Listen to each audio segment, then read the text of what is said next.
যথাগ্নেই দাহিকা শক্তি রামকৃষ্ণে সমাগয়া সর্ববেদ্বাস্বরূপং তং শারদাং প্রণমাম্যহম।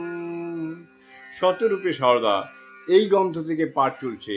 বিষয় জীবন জিজ্ঞাসার উত্তরে মা শারদা।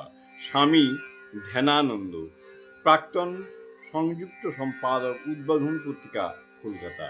পরবর্তী অংশ।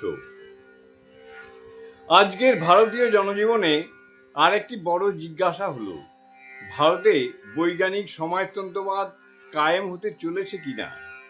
1 নভেম্বর 1896 কুমারী মেরি হেলকে লেখা একটি বিখ্যাত চিঠিতে এবং অন্যত্র স্বামী বিবেকানন্দ বলেছেন যে বৈশ্য বা বণিকের রাজত্বের পর শুদ্ধ অর্থাৎ শ্রমিকের রাজত্ব আসবেই আসবে, কেউ তা প্রতিরোধ করতে পারবে না।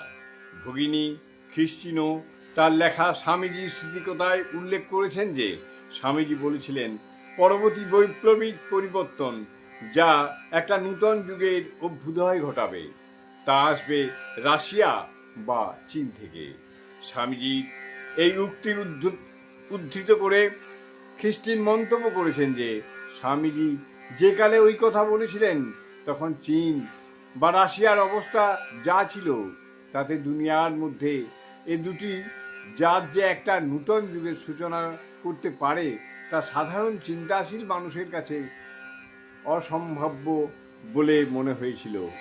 ডক্টর ভূপেন্দ্রনাথ দত্ত এই প্রসঙ্গে লিখেছেন যে স্বামীজি 1896 খ্রিস্টাব্দে খ্রিস্টিন উল্লিখিত উক্তিটি করেন এবং 1917 খ্রিস্টাব্দে রাশিয়ায় বা 1941 খ্রিস্টাব্দে চীনে যে শ্রমিক রাজ প্রতিষ্ঠিত হয়েছিল তারই ভবিষ্যৎবাণী স্বামীজি করেছিলেন।